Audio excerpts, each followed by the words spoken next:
পয়লা বৈশাখ বাংলা নববর্ষ 1431 সাল। আমরা বাঙালি হয়ে আমাদের একটা আক্ষেপ আছে, আমরা নিজেরাই এই সালটিকে আমরা দৌড়ানি করে দিয়েছি। আমরা সমস্ত কাজকর্ম যা কিছু ইংরেজি সাল হিসেবেই আমরা কাজকর্ম চালাই, যে কারণে এটা খুব বাস্তব যে বাংলার নববর্ষকে আমরা সেইভাবে বরণ করতে পারিনি। এই নববর্ষ আমাদের কাছে এই কারণে যুবরানী হয়ে গেছে, কিন্তু তবু এটা অস্বীকার করা নয় যে এই নববর্ষে অতীত দিনে আমাদের আপামর বাঙালি, বুদ্ধিজীবী বাঙালি এই দিনটিকে খুব শ্রদ্ধার সাথে পালন করত। এই নিয়ে অনেক গান রচিত হয়েছিল, অনেক কবিতা রচিত হয়েছিল, এবং শুধু তাই নয়, বেতার জগৎ, বেতারে এবং দূরদর্শনেও এক সময় একেবারে খুব ভোরবেলা প্রভাতী অনুষ্ঠান হতো। সেই অনুষ্ঠানগুলি খুবই আকর্ষণীয় ছিল। আমাদের ছেলেবেলায় আমরা এই পয়লা বৈশাখ, আমি গ্রামে আমার জন্ম, প্রকৃতির সেই আম গাছে ছোট ছোট আম ধরেছে, আমতলায় আম কুড়োনো এবং তার সাথে সাথে পয়লা বৈশাখকে অনুভব করা, সেই প্রকৃতির মধ্যে দিয়ে অনুভব করা, সেটা একটা এক ধরনের ছিল। আজ শহুরে জীবনযাত্রায় সেই পয়লা বৈশাখকে অনুভব করা যাবে না, তবু আমরা এই দিনটি পালন করার চেষ্টা করি। আজও আমরা এখানকার মানুষ আমাদের মতো করে এই দিনটিকে পালন করতে চাইছি। আজকে আমরা তাই সমবেত হয়েছি, আমরা জনা কয়েক, আরো হয়তো কেউ কেউ আসবে। আমাদের শিশু শিল্পী সুপ্রীত খান এখন আমাদের সামনে একটি উদ্বোধনী সঙ্গীত গেয়ে শোনাচ্ছে।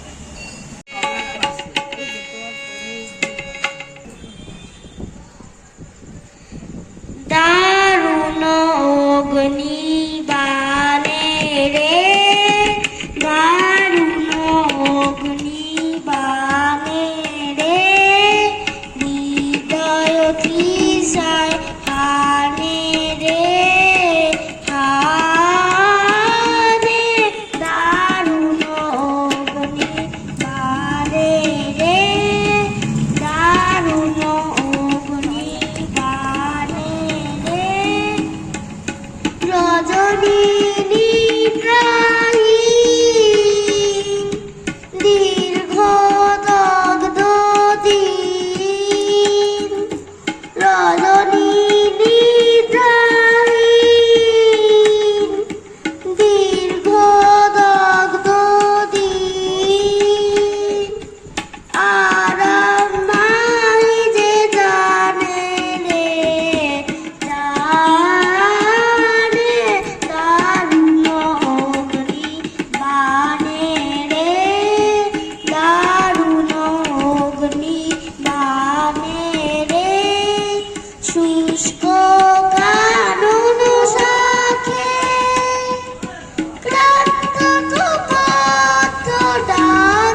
এসে দিবে দেখা তুমি এসে একদা তাপিত প্রাণে রে প্রাণে দারুণ অগ্নি গানে রে দারুণ অগ্নি গানে রে হৃদয় তৃষায় হানে রে হানে দারুণ অগ্নি গানে রে দারুণ অগ্নি গানে রে দারুণ অগ্নি গানে রে।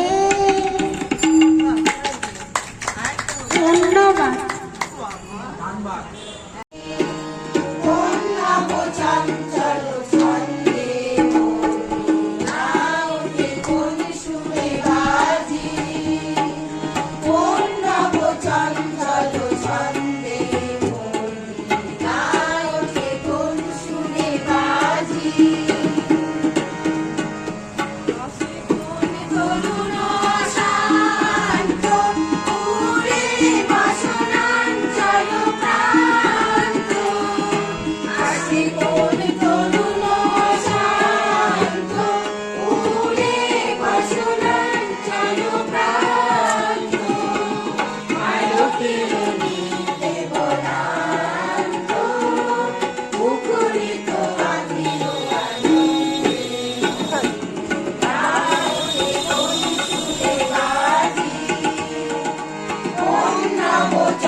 গাবে প্রথম বাকি যুগল ভুরু, তারপর সে বাড়ি এসে নৃত্য করলে শুরু। হঠাৎ ছেলের মাথা দেখে সবাই তারে শোনায় এ কি? সকলকে সে জানিয়ে দিল নাম দিয়েছেন গুরু। নতুন নামের উৎসাহে তার পক্ষ দুরু দুরু।